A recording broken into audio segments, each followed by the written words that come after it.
আসসালামু আলাইকুম সকলকে। আজকের আরবি ভাষার ভিডিওতে আমরা জানবো রমাদানে ব্যবহৃত হয় বিভিন্ন বিষয় সম্পর্কে আরবি ভাষা। আমরা বাংলাতে বলি রোজা, তো রোজা আরবি হচ্ছে সোম বা সওম, আঞ্চলিকভাবে বলে থাকে সোম। তাহলে আমরা রোজা আরবি দুই ভাবে জানলাম, সোম বা সওম। রমজান মাসকে আরবিতে বলে শাহর রমাদান, রমজান মাস। রমজান মাসকে আমরা আরবিতে এইভাবে বলতে পারি শাহর রমাদান। রোজা ভাঙার জন্য আমরা ইফতার করে থাকি। ইফতারকে আপনারা ফতুর বলতে পারেন। ফতুর মানে হচ্ছে নাস্তা, ফতুরও বলে থাকে, ইফতারও বলে থাকে। ফতুর মানে হচ্ছে ইফতার, আবার ফতুর মানে হচ্ছে নাস্তা। সাহারি বা সেহরি বলে থাকি আমরা, আরবিতে বলে শহুর। শহুর সালাতা মানে হচ্ছে সালাদ। খাবার সময় অনেক সালাদ ব্যবহার করে থাকি, ভেজিটেবল সালাদ বা অন্যান্য সালাদ ব্যবহার করে থাকি। সালাদকে আরবিতে বলে সালাতা। আর নামাজ, আমরা নামাজ পড়ে থাকি, নামাজকে আরবিতে বলে সালাত। আবার অনেকে বলে সাল্লি, কাউকে নামাজ পড়ার জন্য বললে এল্লা সাল্লি সাল্লি।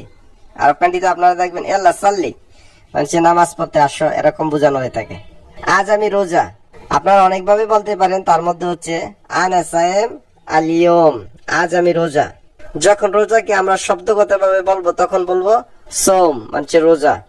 আর যখন বলবো আনা সায়েম আলিয়ম, আজ আমি রোজা, তখন সোম নাম বলে বলবো সায়েম। আমরা অনেক সময় বলে থাকি তুমি কি আজকে রোজা বা আপনি কি আজকে রোজা। আনতা সায়েম আলিয়ম, আনতা সায়েম আলিয়ম, তুমি কি আজকে রোজা। আরব কান্ট্রিতে আমরা সবাই ডিউটি করে থাকি। রমজানের সময় অনেক সময় টাইমিং চেঞ্জ হয়, সময় চেঞ্জ হয়, তখন আমরা বলে থাকি রমাদানের ডিউটি টাইমিং কি বা সময়সূচি কি। ইশ ওয়াক্ত আল দাওয়াম ফিল রমাদান, রমজানের ডিউটি টাইমিং কি। ইশ মানে কি, ওয়াক্ত মানে সময়, দাওয়াম মানে ডিউটি, ফিল রমাদান রমাদানে।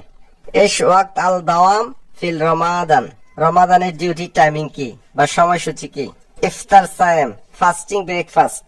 ওয়াজবাত মানে খাবার সমূহ। আল সাইমিন রোজাদার।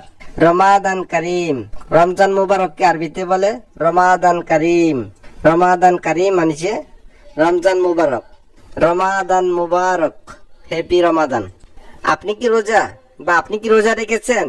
ইংরেজিতে আর ইউ ফাস্টিং, আরবিতে আমরা এভাবে বলতে পারি হালান্ত সায়েম, হালান্ত সায়েম, আপনি কি রোজা বা আপনি কি রোজা রেখেছেন। ইংরেজিতে আর ইউ ফাস্টিং। তুমি আজ কেন রোজা রাখোনি, তুমি আজ কেন রোজা রাখোনি, এখানে রোজা হবে। আরবিতে বলবো লে শিন্তা মা সায়েম, লে শিন্তা মা সায়েম আলিয়ম, তুমি আজ কেন রোজা রাখোনি।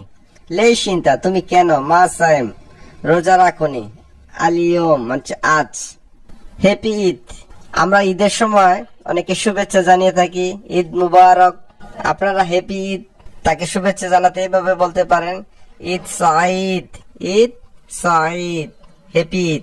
তারপর আমরা রমজান মাসে বিভিন্ন কিছু দিয়ে ইফতার করে থাকি, সেটা খেজুর হতে পারে, মুড়ি হতে পারে, চানা বুট হতে পারে। রমজান মাসে আমরা বিভিন্ন কিছু দিয়ে ইফতার করে থাকি, সেটা জুস হতে পারে, খেজুর হতে পারে, সমুচা হতে পারে, বিভিন্ন কিছু হতে পারে। তাহলে আমরা এক এক করে সেগুলোর অর্থ জেনে নিব। জুসকে সাধারণত বলে আসির, বিভিন্ন ধরনের জুস হতে পারে। আসির পর্তুগাল মানে মাল্টার জুস। তারপর আমরা খেজুর দিয়ে ইফতার করে থাকি, খেজুর আরবি হচ্ছে তামার, তামুর। তারপর আরব কান্ট্রিতে সমুচা দিয়ে তারা ইফতার করে থাকে, সমুচাকে তারা বলে সাম্বুচা, সমুচাকে তারা বলে সাম্বুচা। তারপরে তরমুজও তারা ইফতারির সময় ব্যবহার করে থাকে, সেটাকে হাফ হাফ বা বৃত্তিক বা রোগী, আরব কান্ট্রিতে বিশেষ করে সৌদি আরবে রোগী বলে থাকে তরমুজকে। আর আমও তারা ব্যবহার করে থাকে বা খেয়ে থাকে, সেটাকে মাঙ্গা বলে। মুজ মানে কলা,